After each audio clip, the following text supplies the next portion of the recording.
যুক্তরাষ্ট্র ও ইরান দুই পক্ষই যুদ্ধবন্ধ চায়, তবে সম্প্রতি ইরানের প্রস্তাবিত ৫ দফা ও যুক্তরাষ্ট্রের ১৫ দফা শান্তি প্রস্তাব এতটাই কঠিন যে এতে আর যাই হোক যুদ্ধবিরতি সম্ভব নয়।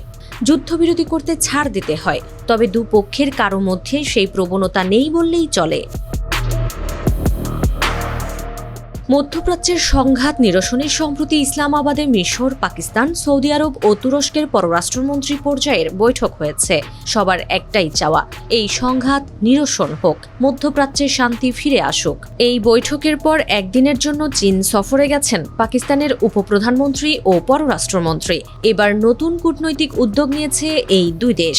পাকিস্তানের পররাষ্ট্রমন্ত্রী ইসাক দার এবং চীনের পররাষ্ট্রমন্ত্রী ওয়াং ই যৌথভাবে ৫ দফা প্রস্তাব ঘোষণা করেছেন।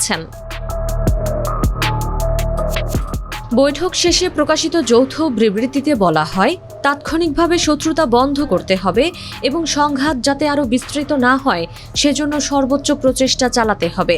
দুদেশের ৫ দফা হল: প্রথমত, সব ধরনের শত্রুতা অবিলম্বে বন্ধ করে সংঘাত যাতে আরও বিস্তৃত না হয় সেজন্য সর্বোচ্চ প্রচেষ্টা নেওয়া।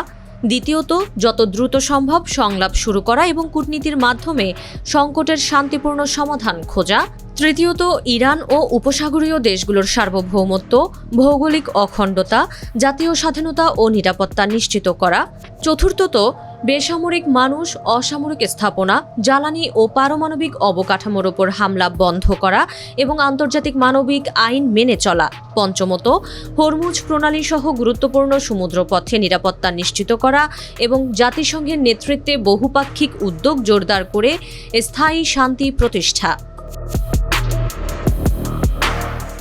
বৈঠকে দ্বিপাক্ষিক সম্পর্ক নিয়েও বিস্তৃত আলোচনা হয়। দুই দেশ কূটনৈতিক সম্পর্কের ৭৫ বছর পূর্তি উপলক্ষে তাদের অল ওয়েদার স্ট্র্যাটেজিক ও অপারেটিভ পার্টনারশিপ আরও শক্তিশালী করার অঙ্গীকার পুনর্ব্যক্ত করে। বিশেষ করে অর্থনৈতিক সহযোগিতা ও কৌশলগত সমন্বয় বৃদ্ধির ওপর গুরুত্ব দেওয়া হয়। এদিকে পাকিস্তানের এই সক্রিয় কূটনৈতিক উদ্যোগকে ইতিবাচকভাবে দেখছে ইরান। ইসলামাবাদে নিযুক্ত ইরানের রাষ্ট্রদূত রেজা আমিরি মোকাদ্দম পাকিস্তানের প্রচেষ্টাকে স্বাগত জানিয়ে বলেছেন, এটি গঠনমূলক ও সদিচ্ছাপূর্ণ উদ্যোগ যা আঞ্চলিক শান্তি প্রতিষ্ঠায় বেশ সহায়ক হতে পারে।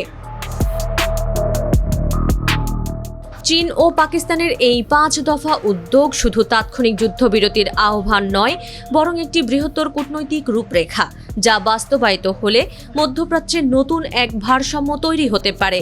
এখন দেখার বিষয়, সংঘাতে জড়িত পক্ষগুলো এই প্রস্তাবে কতটা সাড়া দেয়।